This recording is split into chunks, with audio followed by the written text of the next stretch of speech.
Hello guys, मेरा नाम है आयुष और इस वाले वीडियो में मैं आपको द यूनियन पार्लियामेंट चैप्टर बहुत ही इजी लैंग्वेज में एक्सप्लेन करने वाला हूं और साथ साथ इसके जितने भी इंपॉर्टेंट क्वेश्चंस हैं वो भी मैं आपको यहां पर बताता चलूँगा। तो सबसे पहले इस चैप्टर का जो नाम है वो है द यूनियन पार्लियामेंट। अब इसे यूनियन पार्लियामेंट क्यों कहा जाता है? तो हमारा जो पार्लियामेंट है वो तीन चीज़ों से मिला के बनाया गया है। इसको हम लोग कहते हैं प्रेसिडेंट, लोकसभा और राज्यसभा। इन तीनों को कंबाइन करके हमारा पार्लियामेंट बनाया गया है, इसीलिए हम लोग इसे द यूनियन पार्लियामेंट कहते हैं। तो आपको फिलहाल तो लोकसभा क्या होती है, राज्यसभा क्या होती है, इसके बारे में नहीं पता, पर इसी चैप्टर में मैं आपको आगे जाके ये सभी चीज़ों के बारे में बताता भी चलूँगा। ठीक है, तो हमारा पार्लियामेंट किन तीन चीज़ों से मिला के बनाया गया है? प्रेसिडेंट, लोकसभा और राज्यसभा। ठीक है, अब इस चैप्टर में आपको एक डेफिनेशन लर्न करना पड़ेगा, वो है पार्लियामेंट का। The parliament is the body of people's representative who have the supreme power and authority of governments in democratic country। तो हमारी जो डेमोक्रेटिक कंट्री है उसमें पार्लियामेंट वो बॉडी होती है जहाँ पर पीपल्स रिप्रेजेंटेटिव्स बैठते हैं। पीपल्स रिप्रेजेंटेटिव्स का मतलब यहाँ पे हुआ कि जो लोग वोट देकर, जिनको हम लोग वोट देकर जिताते हैं, जो लोकसभा इलेक्शन या विधानसभा इलेक्शंस में जिनको हम लोग वोट देते हैं और वो जीत जाते हैं, तो उनको हम लोग पीपल्स रिप्रेजेंटेटिव कहते हैं। ये पार्लियामेंट में जाके बैठते हैं और इनके पास सुप्रीम पावर होती है वो हमारे ऊपर अथॉरिटी करने की। ठीक है, हमारे ऊपर गवर्नेंस करने की, मतलब हमारे लिए लॉज बनाने की, हमारे लिए पॉलिसीज़ बनाने की, हमारे देश कौन सी डायरेक्शन में जाएगा उसको डिसाइड करने की, वो डेवलप्ड होगा या नॉन डेवलप्ड होगा, ये सभी चीज़ों का जो पावर होता है वो इन पार्लियामेंट में बैठे हुए पीपल्स रिप्रेजेंटेटिव्स के पास होता है। ठीक है, अब इसके बाद इंडियन गवर्नमेंट जो है वो फेडरल फॉर्म ऑफ गवर्नमेंट है। अब इसको फेडरल फॉर्म ऑफ गवर्नमेंट क्यों कहा जाता है और फेडरल फॉर्म ऑफ गवर्नमेंट का मतलब क्या होता है? तो वो गवर्नमेंट जो जिसकी पावर्स दो हिस्सों में डिवाइडेड हो, जिसमें से हमारा जो पहला हिस्सा है वो है सेंट्रल, जिसको हम लोग यूनियन गवर्नमेंट भी कहते हैं, और दूसरा है स्टेट गवर्नमेंट। ठीक है, ये दोनों के पास अलग अलग तरीक़ों से पावर डिवाइडेड है। तो हमारे यहाँ पे जो बड़ी गवर्नमेंट है वो है सेंट्रल गवर्नमेंट, जिससे हमारे प्राइम मिनिस्टर आते हैं, और जितने भी स्टेट्स हमारे इंडिया में हैं उन सभी स्टेट्स में अलग अलग अपने एक स्टेट गवर्नमेंट होती है। ठीक है, तो यहाँ पावर्स को दो हिस्सों में डिवाइड कर दिया गया है, इसे ही हम लोग फेडरल गवर्नमेंट कहते हैं। इनके पावर्स कॉन्स्टिट्यूशन के हिसाब से डिवाइड किए गए हैं। कॉन्स्टिट्यूशन में क्लियरली मेंशन है कि कौन से गवर्नमेंट के पास कितना पावर है, वो किन किन जगहों पे अपने लॉज बना सकते हैं, पॉलिसीज़ इंप्लीमेंट कर सकते हैं। ये सभी चीज़ें कॉन्स्टिट्यूशन में पहले से ही लिखी गई हैं। अब इसके बाद टॉपिक होती है कि importance of federal government. Federal government का इम्पॉर्टेंस क्या है, क्यों फेडरल गवर्नमेंट ही हमारे देश के लिए चूज़ किया गया? तो इंडिया में फेडरल गवर्नमेंट इसलिए चूज़ किया गया बिकॉज सभी स्टेट्स को साथ में मिलकर काम करना होता है। ठीक है, तो अगर किसी और फॉर्म ऑफ गवर्नमेंट हम लोग चूज़ कर लेते तो ऐसा होता है कि स्टेट्स जो है वो अपने आप को अलग कर लेते। ऐसा ना हो, इसीलिए फेडरल गवर्नमेंट हमारे देश में चूज़ की गई है। इसकी वजह से ऐसा कोई भी स्टेट नहीं है जो अपने आप को इंडिया से अलग कर सके, यानी इंडियन यूनियन से अलग कर सके। तो इससे हमारे देश की यूनिटी और इंटीग्रिटी मेंटेन रहती है। तो ये एक फर्स्ट बेनिफिट हम लोग को मिला। दूसरा है कि हमारे जो इंडिया है वहाँ पे अलग अलग स्टेट्स में अलग अलग रिलीजियस के, अलग अलग कल्चर के, अलग अलग लिंग्विस्टिक ग्रुप के, मतलब अलग अलग भाषा बोलने वाले लोगों के, अलग अलग कल्चर फॉलो करने वाले लोग रहते हैं। तो ऐसा पॉसिबल नहीं है कि एक गवर्नमेंट इन सभी के ऊपर बहुत ही अच्छे से गवर्न कर सके, इसीलिए सबको अलग अलग डिवाइड कर दिया गया है। इसके अलावा यूनियन और स्टेट्स जो हैं इनको जो पावर्स दी गई हैं, जो अथॉरिटीज़ दिया गया है, ये सब कॉन्स्टिट्यूशन के हिसाब से दिया गया है और ये डिवीज़न बहुत ही अच्छे से किया गया है। और ये भी ध्यान रखा जाता है कि कोई इन डिविजन्स को वायलेट ना करे। ठीक है, कोर्ट में जा सकता है अगर कोई वायलेट करे तो। अगर मान लो स्टेट गवर्नमेंट का कोई मैटर है और वहाँ पे यूनियन गवर्नमेंट आके बात कर रहा है, और कभी कोई यूनियन गवर्नमेंट का कोई मैटर है या सेंट्रल गवर्नमेंट का कोई मैटर है, वहाँ पर स्टेट गवर्नमेंट जाके अपना पावर यूज़ कर रहा है, तो ये दोनों ही मामलों में गलत है। ठीक है, स्टेट को भी पार्टिसिपेशन मिलना चाहिए, इसीलिए यहाँ पर स्टेट गवर्नमेंट भी दिया गया है। तो हमारे यहाँ पे राज्यसभा बोल के एक हाउस होता है। आपने अभी कुछ देर पहले देखा कि पार्लियामेंट में दो हाउसेस के बारे में हम लोगों ने सुना था, एक था लोकसभा और एक राज्यसभा। तो राज्यसभा, जिसे हम लोग अपर हाउस भी कहते हैं, वहाँ पर सभी स्टेट्स का रिप्रेजेंटेशन होता है। मतलब हर स्टेट से वहाँ पे कुछ मिनिस्टर्स जाते हैं, एमपीज जाते हैं, जिनको वहाँ पे बोलने का अधिकार मिलता है, अपने स्टेट्स के बिहाफ में बात करने का अधिकार मिलता है। सेंट्रल जो है उसने जो कॉन्स्टिट्यूशन है उसने सेंट्रल और स्टेट को एडिक्वेट फाइनेंशियल रिसोर्सेज भी प्रोवाइड किए हैं, मतलब पैसे भी प्रोवाइड किए हैं ताकि कोई एक दूसरे का पैसा ना खा ले या फिर उन पैसों को गलत इस्तेमाल ना कर ले। तो यहाँ पर हमारे कॉन्स्टिट्यूशन में सभी स्टेट्स को, सभी जो सेंट्रल गवर्नमेंट है और जो स्टेट गवर्नमेंट्स हैं उनको प्रॉपर पैसे मिल जाते हैं। वो हमारे टैक्स के ज़रिए मिलता है और भी बहुत सारे मीडियम्स होते हैं जिसके ज़रिए सरकार हमसे पैसे लेती है और उन पैसों को यूज़ करती है हमारे लिए या फिर अपने फ़ायदे के लिए भी बहुत जगहों पे यूज़ होता है ये, ठीक है। इसके बाद यूनिटरी फीचर्स। अब हमारा जो गवर्नमेंट है उसमें कुछ यूनिटरी फीचर्स भी हैं, मतलब नॉन फेडरल फीचर्स भी हैं। अब ये क्या है, तो हमारा गवर्नमेंट प्रॉपर फेडरल भी नहीं है और इसमें कुछ फीचर्स ऐसे हैं जो यूनिटरी फीचर्स भी हैं जो ऐड किए गए हैं क्योंकि ये हमारे देश के गवर्नमेंट को अच्छा करने के लिए ज़रूरी था, ठीक है। तो यूनिटरी फीचर्स क्या क्या हैं, तो सबसे पहला है the central government in India is strong. तो हमारे देश में जो सेंट्रल गवर्नमेंट है ये ज़्यादा स्ट्रॉन्ग है, इसके पास ज़्यादा पावर्स हैं, ज़्यादा इसके पास अथॉरिटी है, ज़्यादा मतलब इसके पास पावर है, ठीक है। अब यहाँ पे कुछ 3 लॉज बनाकर दिखाया गया है जिसमें कौन सा जगह पे हमारा जो गवर्नमेंट है वो अपने पावर को यूज़ कर सकता है। तो सबसे फर्स्ट है यूनियन लिस्ट। इस पर सेंट्रल गवर्नमेंट कंट्रोल करता है, ठीक है। यहाँ पर जितने भी लॉज बनेंगे वो सेंट्रल गवर्नमेंट ही बना पाएगा और यहाँ पर 97 सब्जेक्ट्स हैं, मतलब जैसे ट्रैवलिंग हो गया, ट्रेड हो गया, उसके बाद आपका टेलीकॉम हो गया, करेंसी हो गया, फॉरेन अफेयर्स हो गया, डिफेंस हो गया, ये सब के जो पावर्स होते हैं इसको यूनियन लिस्ट कहा जाता है, ठीक है। और इसके ऊपर लॉज बनाने का जो पावर है वो सिर्फ सेंट्रल गवर्नमेंट के पास है, स्टेट गवर्नमेंट यहाँ पे लॉज नहीं बना सकता। दूसरा है स्टेट लिस्ट। अब स्टेट लिस्ट में 67 सब्जेक्ट्स आते हैं जिसमें एजुकेशन, हेल्थ केयर, उसके अलावा लोकल रोड्स और भी बहुत कुछ आती है। इन पर जो लॉ बनाने का पावर होता है वो स्टेट के पास है। स्टेट यहाँ पे लॉज बना सकता है, पॉलिसीज़ बना सकता है, सेंट्रल गवर्नमेंट यहाँ पर कुछ नहीं कर सकती। इसके अलावा एक और लिस्ट है जिसे हम लोग कहते हैं द कॉन्करेंट लिस्ट। इसमें 47 सब्जेक्ट्स आते हैं, ठीक है। ये अलग अलग सब्जेक्ट्स होती हैं जैसे कि क्रिमिनल लॉज बनाने का पावर, अडल्टरेशन का पावर, अल्टरेशन पे लॉ बनाने का पावर। अल्टरेशन का मतलब होता है मिलावट, जो खाने के सामान में कुछ उल्टा पुल्टा मिलाया जाता है, इन सबको अल्टरेशन कहते हैं। तो इन सब पर जो लॉ बनाने का जो पावर होता है वो हमारे दोनों के पास होता है। यहाँ पे सेंट्रल गवर्नमेंट के पास भी पावर होता है और स्टेट गवर्नमेंट के पास भी इसमें पावर होता है, पर ज़्यादा पावर हमेशा सेंट्रल को ही दिया जाता है क्योंकि वो ज़्यादा पावरफुल होता है। इसके अलावा हमारा जो देश है वो वन सिंगल कॉन्स्टिट्यूशन को फॉलो करता है। हमारे देश में सिर्फ एक ही कॉन्स्टिट्यूशन है जिसके हिसाब से हमारे पूरे देश को रूल किया जाएगा, हमारे पूरे देश को चलाया जाएगा। इसके अलावा हमारे जो कॉन्स्टिट्यूशन के हिसाब से हमारे यहाँ पे इंडिया में सिंगल सिटीजनशिप चलता है। अब सिंगल सिटीजनशिप का मतलब होता है कि आपके पास एक ही सिटीजनशिप लेने का अधिकार है, या तो आप इंडिया के सिटीजन होगे या फिर नहीं होगे, आप 2 सिटीजनशिप नहीं ले सकते। जैसे मान लो आपने सुना होगा ना कि अक्षय कुमार के पास इंडियन सिटीजनशिप था और कैनेडियन सिटीजनशिप था, तो अक्षय कुमार दोनों सिटीजनशिप नहीं रख सकते हैं, उनको एक सिटीजनशिप छोड़ना पड़ता है। तो उन्होंने क्या किया था, कैनेडियन सिटीजनशिप को छोड़ दिया था, इसके वजह से वो इंडियन सिटीजनशिप को होल्ड कर पाए थे। इसके अलावा हमारे कॉन्स्टिट्यूशन में does not give equal representative to states in the Rajya Sabha. हमारे राज्यसभा में जो पार्लियामेंट का एक हाउस है वहाँ पर हर स्टेट को बराबर बराबर पावर नहीं दिया गया है, बराबर बराबर सीट्स नहीं दिए गए हैं, इक्वल सीट्स नहीं दिया गया है। जो स्टेट का पॉपुलेशन ज़्यादा है उसको ज़्यादा पावर और जिस स्टेट का पॉपुलेशन कम है उसको कम पावर, ऐसे करके दिया गया है, ठीक है। पॉपुलेशन बेस है। तो उत्तर प्रदेश उसमें बहुत ज़्यादा पॉपुलेशन है तो उसको ज़्यादा सीट्स दिए गए हैं। उसके बाद बंगाल उसमें थोड़ा कम है तो थोड़ा कम सीट्स दिया गया है। वहीं गोवा, पौंडुचेरी, लद्दाख, इन जगहों पे कम सीट्स दिए गए हैं क्योंकि यहाँ का पॉपुलेशन कम है। इसके अलावा हमारे जो यूनियन टेरिटरीज होते हैं इनको भी रिप्रेजेंटेशन मिला है हमारे स्टेट में, ठीक है। तो जो हमारा सेंट्रल गवर्नमेंट होता है वो यूनियन टेरिटरीज के ऊपर डायरेक्ट रूल करता है, ठीक है। अगर यूनियन टेरिटरीज की बात की जाए तो वहाँ पर सेंट्रल गवर्नमेंट डायरेक्ट अपना पावर यूज़ करती है, ओके। इसके बाद आता है लोकसभा। अब हम लोग पार्लियामेंट के जो दोनों हाउसेज हैं उनके बारे में जानेंगे। तो जिसमें हमारा पहला है लोकसभा, ठीक है। अब लोकसभा हमारा पार्लियामेंट का मोस्ट इंपॉर्टेंट हाउस है, ठीक है। लोकसभा को द हाउस ऑफ पीपल भी कहा जाता है या the house of common people भी कहा जाता है। क्यों? क्योंकि यहाँ पर डायरेक्टली इलेक्ट हुए जो लोग होते हैं, डायरेक्ट जो लोकसभा से इलेक्ट होके आते हैं वो लोग यहाँ जाके बैठते हैं और वो लोग इंडिया के जो कॉमन लोग हैं उनको रिप्रेजेंट करते हैं। लोकसभा का जो टर्म होता है, मतलब लोकसभा कितने साल तक चलेगी, तो वो होता है 5 ईयर्स का। तो लोकसभा 5 सालों तक चलती है, ठीक है।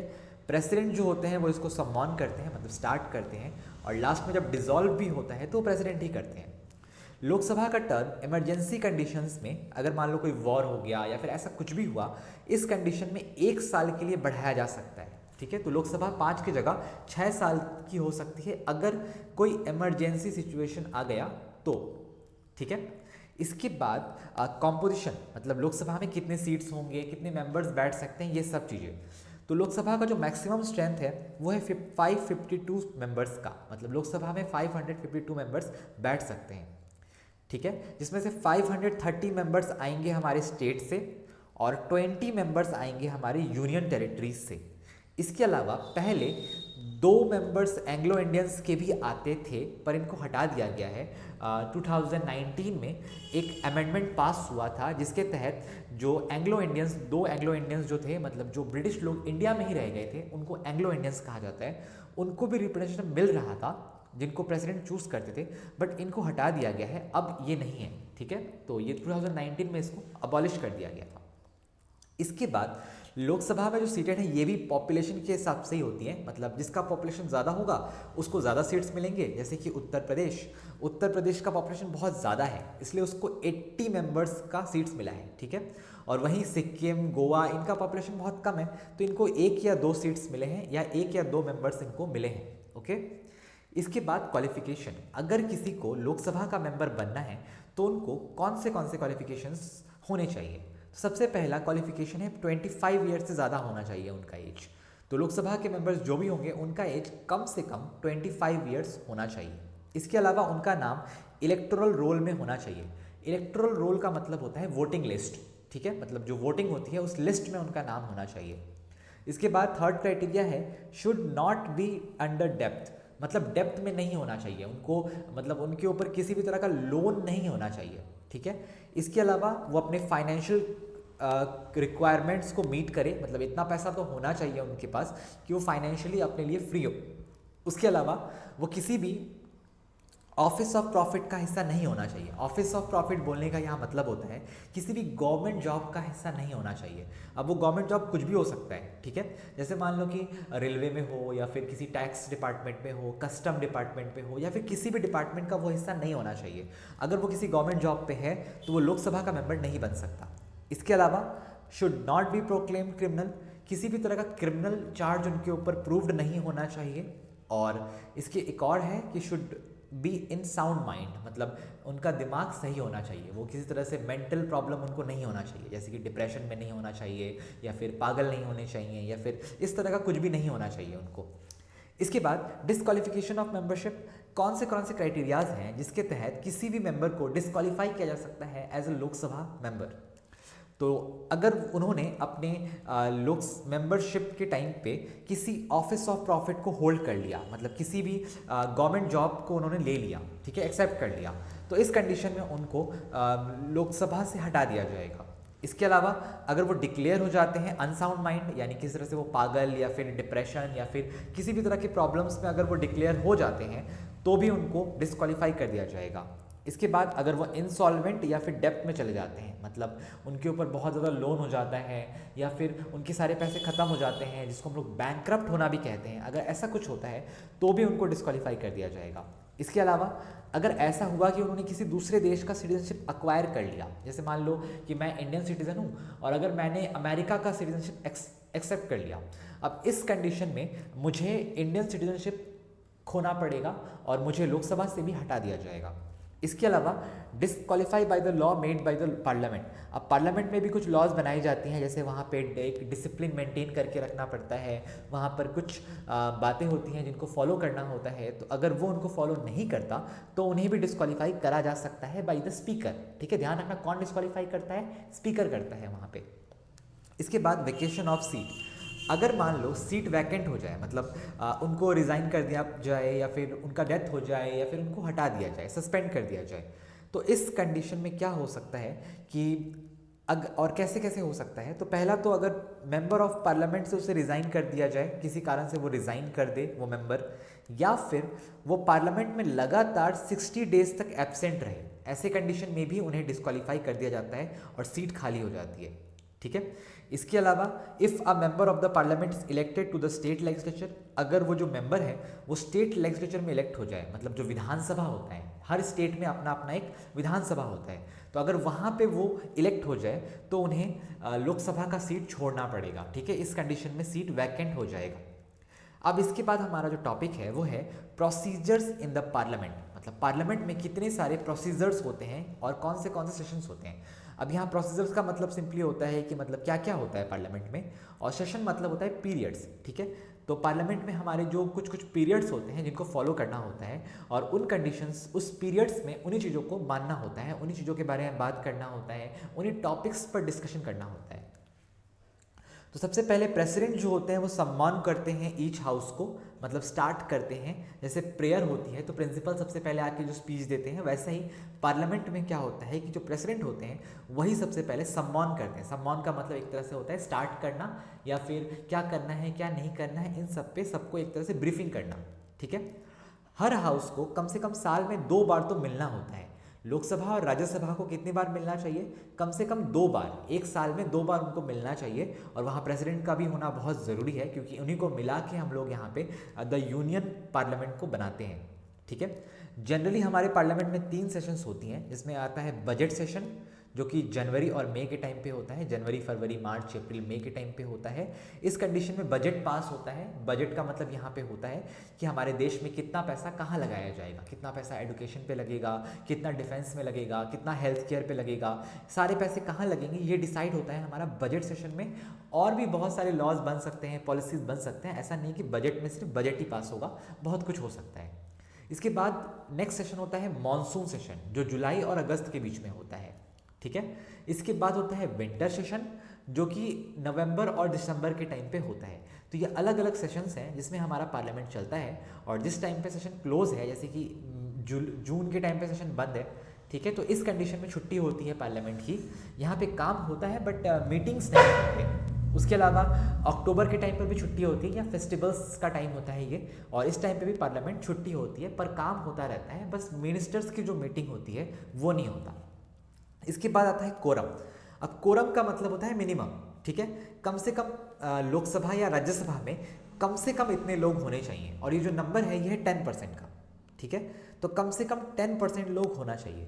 तो लोकसभा में तुमने देखा था कि 552 मेंबर्स मैक्सिमम होते हैं, ठीक है। अब इसका 10% कितना होता है, लगभग 55, हम लोग 56 लेके चलते हैं। तो लोकसभा में कम से कम 56 मेंबर्स होने चाहिए, तभी लोकसभा चालू होगा, ठीक है। अगर लोकसभा में 56 मेंबर्स नहीं है तो लोकसभा को एडजर्न कर दिया जाएगा। एडजर्न का मतलब होता है सस्पेंड कर दिया जाएगा लोकसभा को, उस दिन लोकसभा नहीं चलेगी, ठीक है। इसी को कोरम कहते हैं। तो मिनिमम मेंबर्स जो होते हैं, जो चाहिए होता है लोकसभा को रन करने के लिए, इसको कोरम कहा जाता है। और कम से कम लोकसभा का जो है वो है 56, और अगर इतने लोग नहीं आए हैं लोकसभा में किसी वजह से, तो सस्पेंड कर दिया जाएगा लोकसभा को, ठीक है। सस्पेंड भी कौन करता है, स्पीकर। इसके बाद अलग अलग आवर्स होते हैं लोकसभा में, जिसमें क्या क्या बातें की जाएंगी, किस किस तरह के सवाल पूछे जाएंगे, किस किस तरह का काम किया जाएगा, ये सब डिसाइडेड होता है पहले से ही। तो हर सेशन में अलग अलग आवर्स होता है, ये हर दिन होता है, ठीक है, एवरी डे सेशन चलता है। सबसे पहला जो आवर होता है इसको हम लोग क्वेश्चन आवर कहते हैं, ठीक है। अब नाम से समझ में आ गया होगा कि इस आवर में जो पार्लियामेंट के मेंबर्स हैं वो एक दूसरे को क्रॉस क्वेश्चनिंग कर सकते हैं, एक दूसरे से क्वेश्चन पूछ सकते हैं। तो ये जो मेंबर्स होते हैं इनके पास जो राइट होती है क्वेश्चन पूछने का, इसे कहा जाता है इंटरपिलेशन, ठीक है। इंटरपिलेशन वो राइट है जिसके तहत कोई मेंबर जो है वो रूलिंग पार्टी से सवाल पूछ सकता है, ठीक है। अब इसमें जो फर्स्ट आवर होता है जो कि 11 बजे चालू होता है, इसको हम लोग कहते हैं क्वेश्चन आवर। और इसमें किस किस तरह के क्वेश्चंस आ सकते हैं, सबसे पहला होता है स्टार्टर क्वेश्चंस। स्टार्टर क्वेश्चन वो क्वेश्चन है जो ओरल क्वेश्चंस होते हैं, जिनको बिना लिखे बस ओरली पूछ जाता है, और इसमें क्रॉस क्वेश्चनिंग भी हो सकती है। जैसे मान लो किसी एमपी ने खड़े होकर उन्होंने रूलिंग पार्टी से पूछा कि कुछ दिन पहले हमारे यहाँ पे डीमोनेटाइजेशन हुआ था, मतलब नोट बंद किया गया था 500 और 1000 का, इसका क्या फ़ायदा हुआ, क्या नुकसान हुआ। तो अब यहाँ पे जो रूलिंग पार्टी है उन्हें जवाब देना पड़ेगा। अब उन्होंने जवाब दिया, अब इसके बदले में अगर कोई क्रॉस क्वेश्चन करना है तो भी कर सकते हैं। इस तरह के क्वेश्चंस को स्टार क्वेश्चंस कहा जाता है। इसके बाद है अनस्टार्ड क्वेश्चंस। अनस्टार्ड क्वेश्चन वो होते हैं जो रिटन फॉर्म में दिए जाते हैं, ठीक है। और इसके बदले में आप क्रॉस क्वेश्चन नहीं कर सकते हो, आप एक बार में लिख कर दे दो उन्हें, और जो रूलिंग पार्टी है या जो जिस जिस जिस मिनिस्टर से आप पूछना चाहते हो उसे लिख कर दे दो, वो आपको इसका जवाब लिख कर आपको दे देंगे, ठीक है। इसमें एक टाइम होता है, मतलब एक दिन का टाइम हो सकता है या फिर कुछ आवर्स का टाइम होता है। इसके बाद आता है short notice question. Short notice question में आपको एक नोटिस देना पड़ेगा जो कि लगभग 10 दिन का होता है, 10 डेज का होता है। इस नोटिस के बाद आपको उसका आंसर दे दिया जाएगा। मेंबर इस शॉर्ट नोटिस क्वेश्चन को एक्सेप्ट भी कर सकता है और रिजेक्ट भी कर सकता है। तो ध्यान रखना, इस नोटिस क्वेश्चन जो होती है, शॉर्ट नोटिस जो क्वेश्चन होता है, इसे एक्सेप्ट भी किया जा सकता है और रिजेक्ट भी किया जा सकता है। इसके बाद टाइप ऑफ मोशन, ठीक है। मोशन का मतलब होता है प्रपोजल, जो मेंबर्स करते हैं रूलिंग पार्टी को या फिर किसी और मिनिस्टर को, ताकि इस बातों पर डिस्कशन किया जा सके। तो सबसे पहला जो हमारा मोशन है यानी प्रपोजल है, वो है एडजर्न मोशन।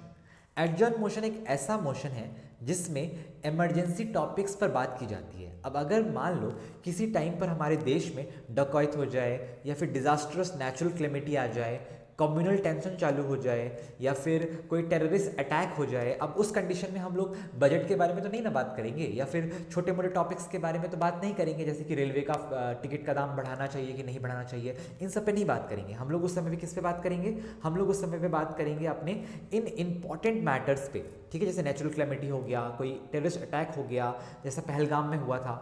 तो इस तरह के टॉप टाइम पे जो जितने भी पार्लियामेंट के मेंबर्स हैं, जिनको हम लोग एमपी कहते हैं, वो लोग एडजॉर्नमेंट मोशन पास करने के लिए बोलेंगे, ठीक है। किसको बोलेंगे? स्पीकर को। और इसमें वोटिंग होगी, और एडजॉर्नमेंट मोशन अगर पास हो जाता है तो इन टॉपिक्स के ऊपर ही बात की जाएगी, स्पेशल फोर्स दिया जाएगा इस पर। इसके बाद दूसरा जो कि बहुत इंपॉर्टेंट मोशन है, इसको कहते हैं नो कॉन्फिडेंस मोशन।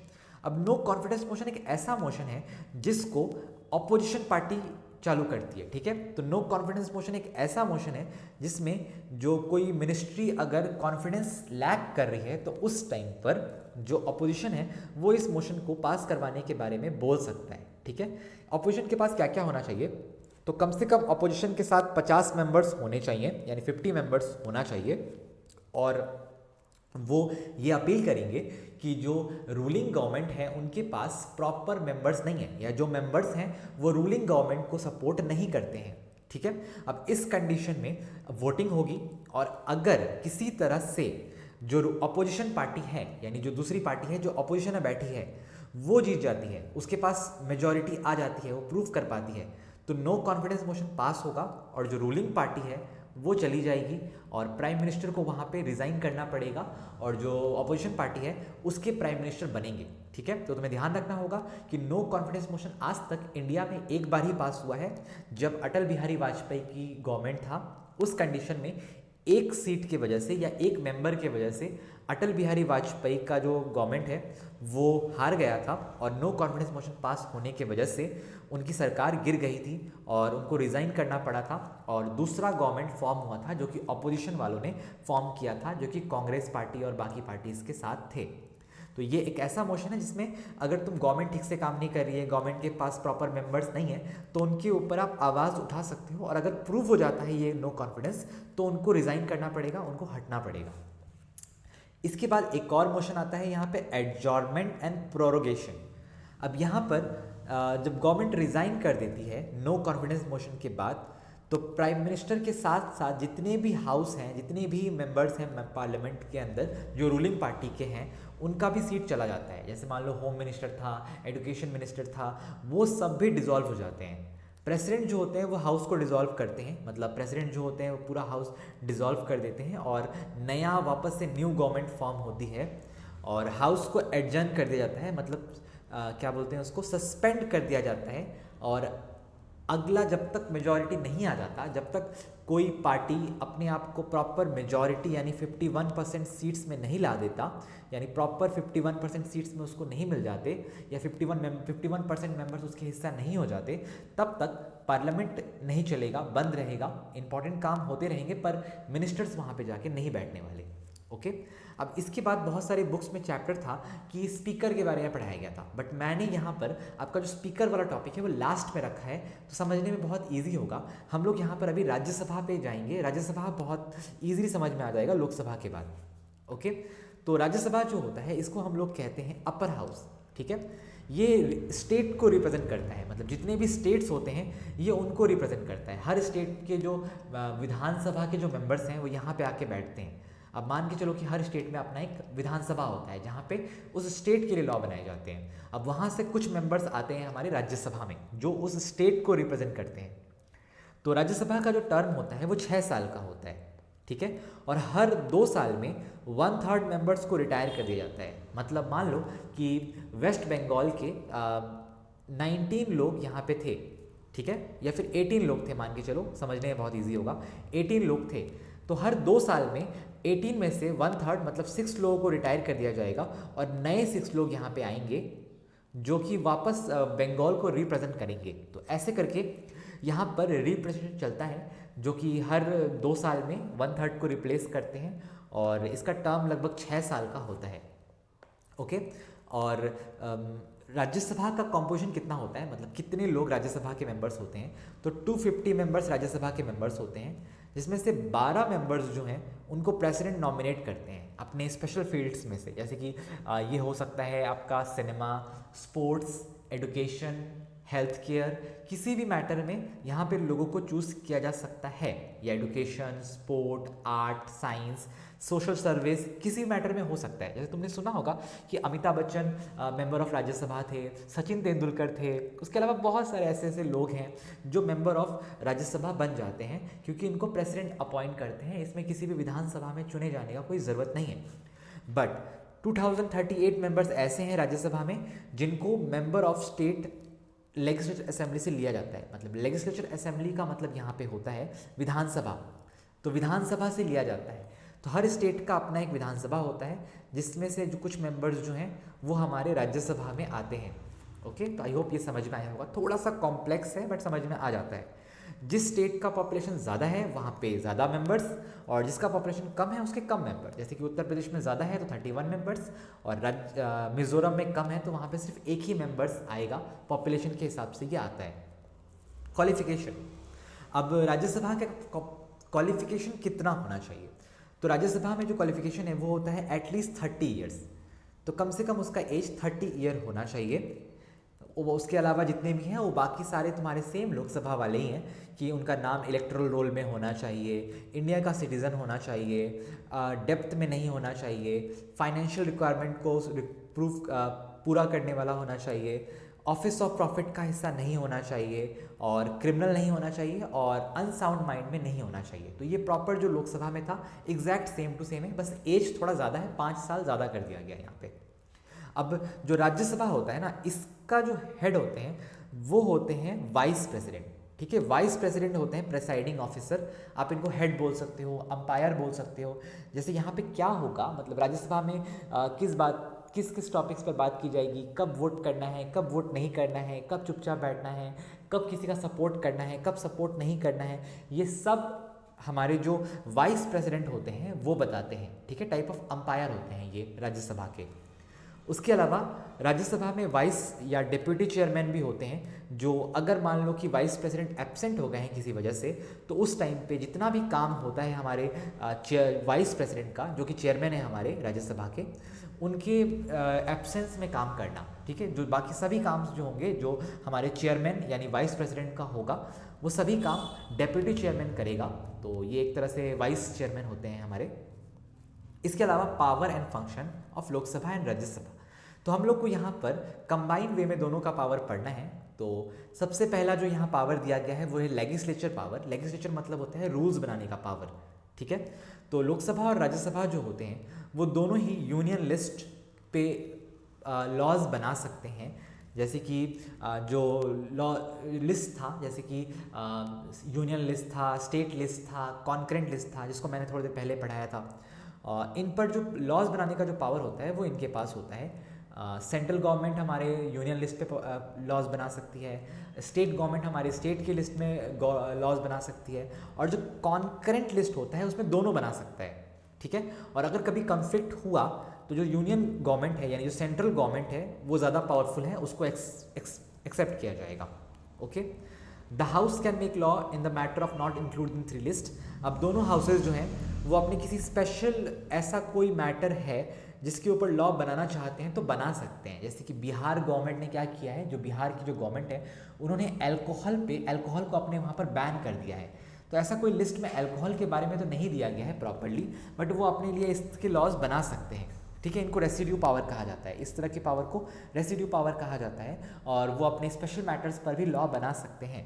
इसके बाद parliament can make law on the subject including the state list. अब जो पार्लियामेंट होता है वो इमरजेंसी के टाइम पे, ठीक है, नॉर्मल टाइम पे नहीं, इमरजेंसी का टाइम पे जो हमारा स्टेट लिस्ट है उसके लिए भी लॉज बना सकता है, पर ये हमेशा नहीं हो पाता, ये बस इमरजेंसी कंडीशन में ही हो पाती है। ठीक है, जब नेशनल इमरजेंसी घोषित किया जाएगा तभी जो पार्लियामेंट है वो स्टेट गवर्नमेंट के जो मैटर्स हैं उन पर भी रूल्स बना सकता है। इसके अलावा प्रेसिडेंट जो है वो ऑर्डिनेंस पास कर सकते हैं। अब ऑर्डिनेंस क्या होता है बता रहा हूँ मैं। At the time of parliament is not in session, ये ऑर्डिनेंस का मतलब यहाँ पे होता है आपका इमरजेंसी मीटिंग। ठीक है, अगर मान लो पार्लियामेंट सेशन में नहीं है, मान लो कि उस समय पे कोई भी सेशन नहीं चल रहा है, आप जानते हो कि जून के टाइम पे कोई सेशन नहीं चलता है, उसके अलावा अक्टूबर के टाइम पे कोई सेशन नहीं चलता है, लेकिन अगर मैटर बहुत ज़्यादा इंपॉर्टेंट है तो प्रेसिडेंट क्या कर सकते हैं, ऑर्डिनेंस पास कर सकते हैं, जिसमें जितने भी मिनिस्टर्स हैं उनको आना पड़ेगा और पार्लियामेंट को वापस से चालू किया जाएगा, चाहे वो लोकसभा हो चाहे वो राज्यसभा हो। ठीक है, और ये ऑर्डिनेंस 6 हफ्तों तक चलता है, 6 वीक तक चलता है, मतलब 6 हफ्तों के लिए जो हमारे प्रेसिडेंट हैं वो लोकसभा या राज्यसभा को चालू कर सकते हैं अगर कुछ इंपॉर्टेंट है तो।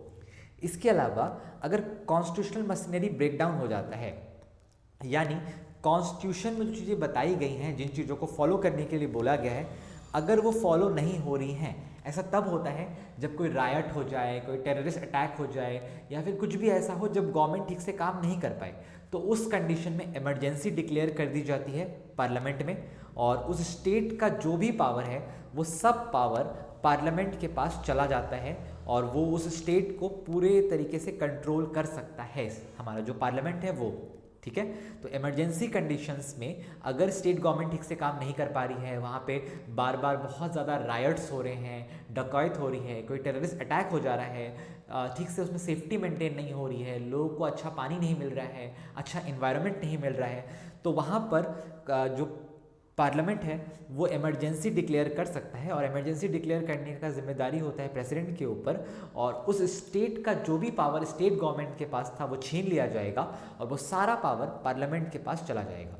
ठीक है, इसके बाद है फाइनेंशियल पावर्स, मतलब पैसे वाला जो पावर होता है वो।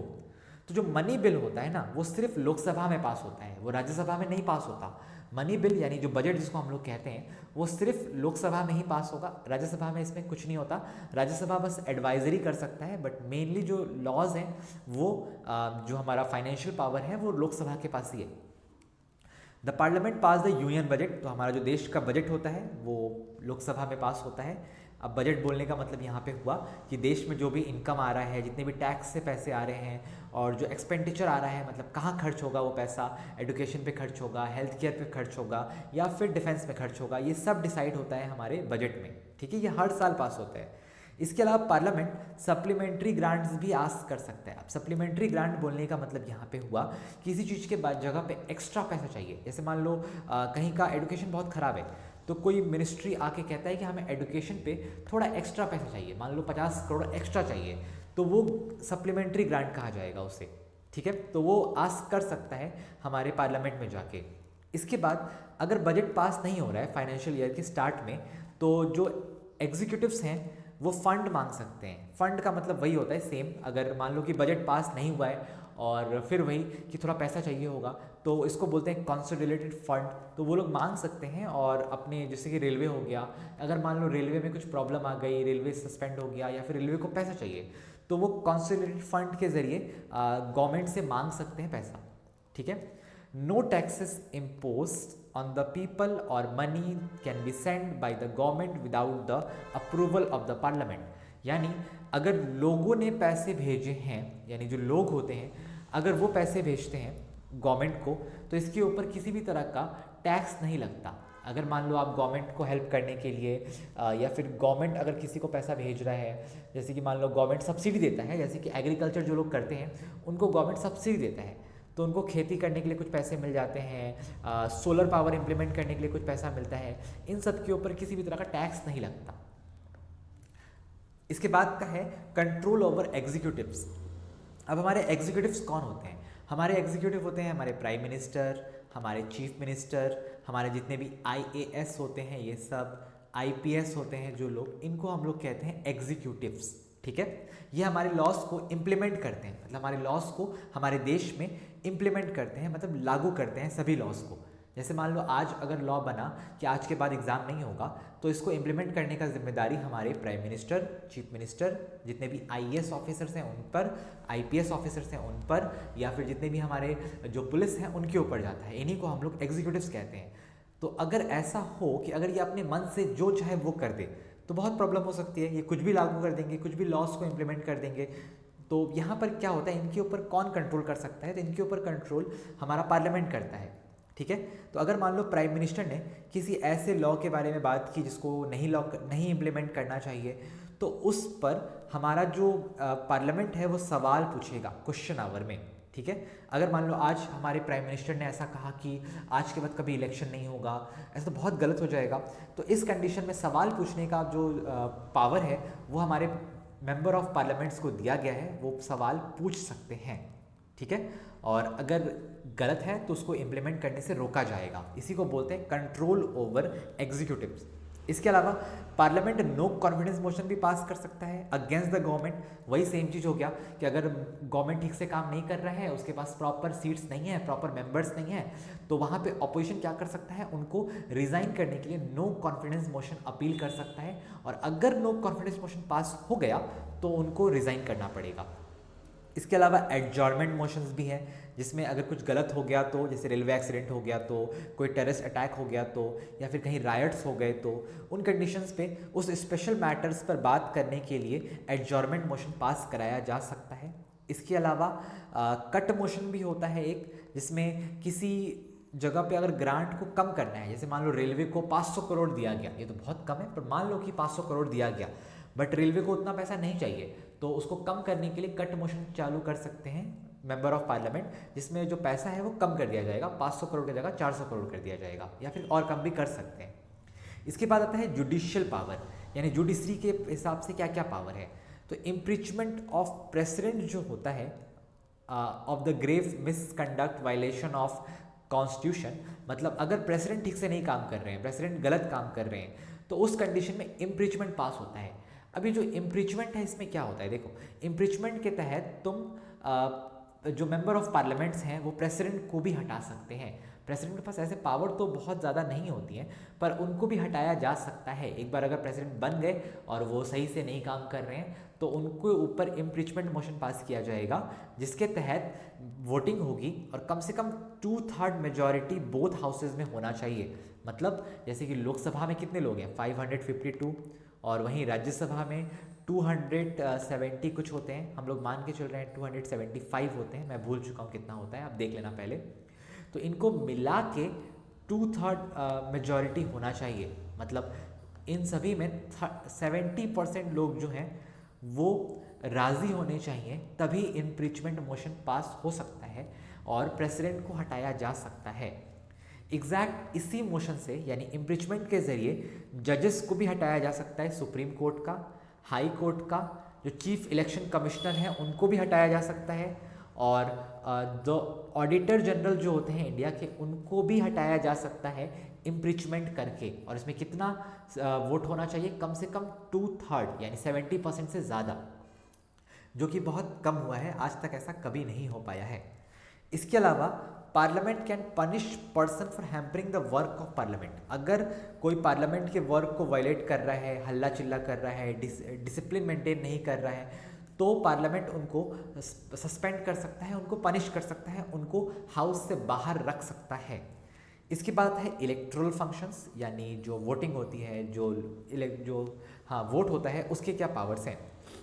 तो parliament with the state legislature elect the president of, तो जो पार्लियामेंट है यानी जो लोकसभा राज्यसभा है, वो यानी लोकसभा, राज्यसभा और जितने भी स्टेट लेजिस्लेचर होते हैं, मतलब विधानसभा, हर स्टेट में अपना अपना विधानसभा होता है, ये तीनों मिलके हमारे पार्लियामेंट को चुनते प्रेसिडेंट को चुनते हैं, ठीक है। इंडियन प्रेसिडेंट का जो इलेक्शन होता है वो इन तीनों के जरिए होता है। वहाँ पे नॉर्मल लोग वोट नहीं करते हैं, वहाँ पर हमारे द्वारा जो रिप्रेजेंटेटिव चुने गए हैं लोकसभा में, विधानसभा में, और वहाँ से जो लोग आए हैं राज्यसभा में, ये लोग वोट करते हैं और उन्हीं में से हमारे जो प्रेसिडेंट हैं वो चुने जाते हैं। अगला चैप्टर प्रेसिडेंट का ही है, तो उसमें मैं आपको बताऊंगा कि प्रेसिडेंट क्या क्या पावर्स होती हैं, कैसे चुना जाता है और वो क्या क्या करते हैं। इसके बाद वाइस प्रेसिडेंट भी ऐसे ही चुना जाता है। उसके बाद the member of Lok Sabha elect the speaker, speakers को भी ऐसे ही चुना जाता है। और राज्यसभा के जो डेप्यूटी चेयरमैन होते हैं उनको भी ऐसे ही चुना जाता है, ठीक है। उसके बाद आता है हमारा अमेंडमेंट्स ऑफ द कॉन्स्टिट्यूशन। अब पार्लियामेंट जो है वो कॉन्स्टिट्यूशन में कुछ भी अमेंडमेंट्स कर सकता है, मतलब चेंजेस कर सकता है। तो पार्लियामेंट ही एकमात्र ऐसा बॉडी है जो सेम वही, उसको कितना मेजॉरिटी चाहिए, मतलब कितने सीट्स चाहिए या कितने मेंबर्स चाहिए, 2/3 मेजॉरिटी, मतलब जितने एक प्रेसिडेंट को बनाने के लिए चाहिए होता है एग्जैक्ट उतना ही नंबर ऑफ मेंबर्स होने चाहिए जो कॉन्स्टिट्यूशन को चेंज करने में लगते हैं। अगर कॉन्स्टिट्यूशन कोई नया लॉ बनाना है, जैसे मान लो कि मेंबर ऑफ पार्लियामेंट्स का जो मंथली सैलरी है वो बढ़ाना हो गया, या फिर कोई ऐसा लॉ है जो गलत है उसको ठीक करना हो गया, उसको अगर कॉन्स्टिट्यूशन में चेंज करना है तो उसके लिए कम से कम 2/3 मेजॉरिटी का होना बहुत ज़्यादा ज़रूरी है। इसके बाद अदर पावर्स भी होती है, जैसे कि जो पॉलिटिकल बाउंड्रीज होती हैं, जो स्टेट का बाउंड्री होता है उसको डिसाइड करना, नया स्टेट बनाना, ये सब पावर्स भी हमारे पार्लियामेंट के पास होती है। इसके बाद जुरिडिक्शन के जो पावर्स होती हैं, सुप्रीम कोर्ट में जो मेंबर्स बनते हैं, इन सब का जो बनाने का जो पावर होता है ये भी पार्लियामेंट के पास होता है। इवन सुप्रीम कोर्ट के जो जजेस होते हैं उनको हटाने का जो पावर होता है वो भी हमारे पार्लियामेंट के पास होता है, जिसको हम लोग इम्पीचमेंट कहते हैं। इम्पीचमेंट करके वो लोग प्रेसिडेंट को, सुप्रीम कोर्ट के जज को, चीफ इलेक्शन कमिश्नर को, या फिर जितने भी होते हैं उनको हटा सकते हैं। इसके बाद special power of Rajya Sabha. Rajya Sabha के जो स्पेशल पावर्स हैं वो क्या हैं, तो राज्यसभा जो है वो स्टेट लिस्ट के लॉज बना सकती है। स्टेट गवर्नमेंट जो है वो स्टेट लिस्ट के लॉज बना सकती है। लोकसभा ये सब नहीं कर सकता विदाउट इमरजेंसी कंडीशंस में ही सिर्फ पार्लियामेंट के पास ये पावर होता है कि वो स्टेट लिस्ट के लॉज को बना सके। इसके अलावा if the Rajya Sabha passes the resolution of 2/3 majority of the house, the parliament can make law on the state list। अगर किसी कंडीशन में राज्यसभा में 2/3 मेजॉरिटी पास होती है, मतलब 2/3 ऑफ मेंबर्स लोग अगर हाँ कहते हैं, तो भी स्टेट लिस्ट का जो पावर होता है, जैसे मान लो कि कोई स्टेट है जैसे कि महाराष्ट्र, तो उस स्टेट के जो पावर्स हैं वो पावर्स हमारे पार्लियामेंट के पास आ जाएंगे और पार्लियामेंट उस पर लॉ बना सकता है। पर यहाँ पे ध्यान रखना, इसको ही हम लोग इमरजेंसी कहते हैं, और इमरजेंसी कंडीशन तब होती है जब स्टेट गवर्नमेंट ठीक से काम नहीं कर पाता तब।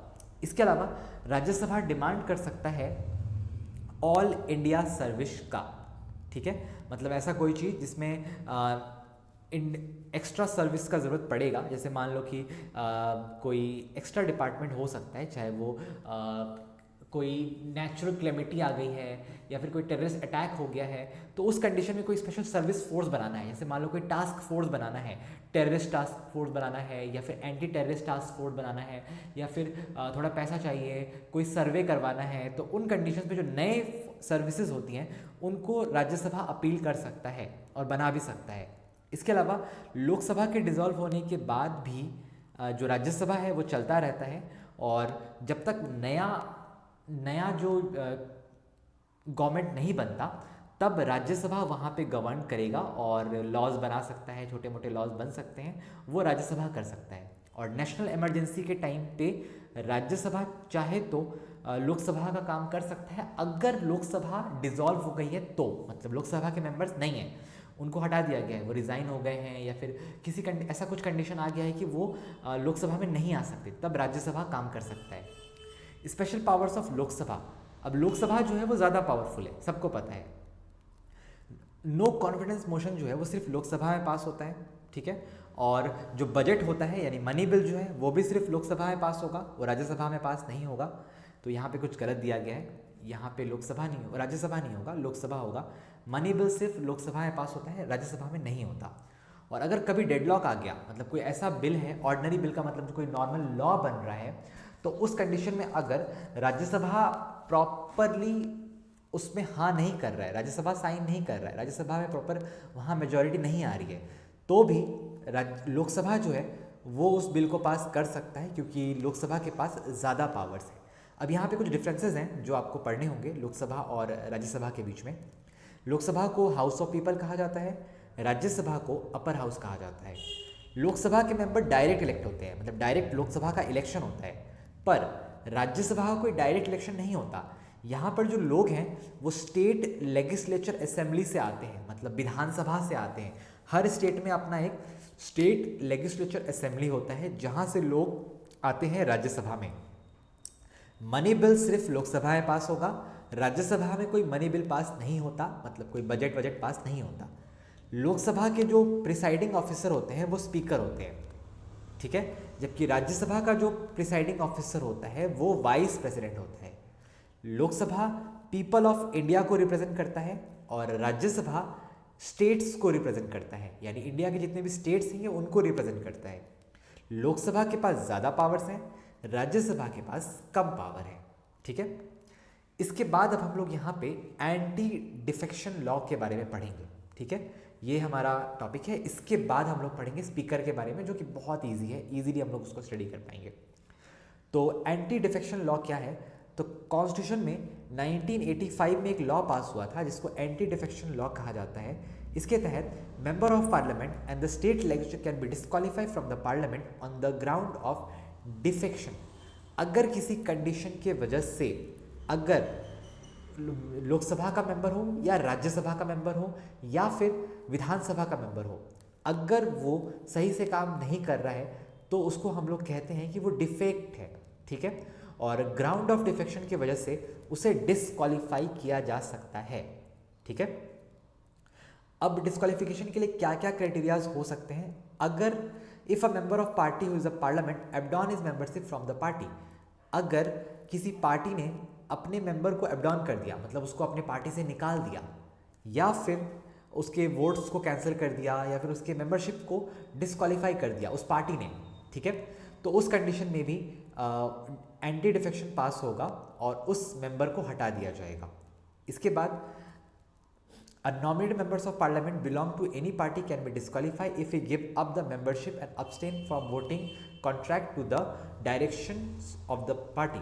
अगर कोई ऐसा मेंबर है जो अपने पार्टी के डायरेक्शंस को फॉलो नहीं कर रहा है, पार्टी उसको जो बोलती है करने को वो नहीं कर रहा है, तो इस कंडीशंस में भी उसे डिस्क्वालीफाई कर दिया जा सकता है।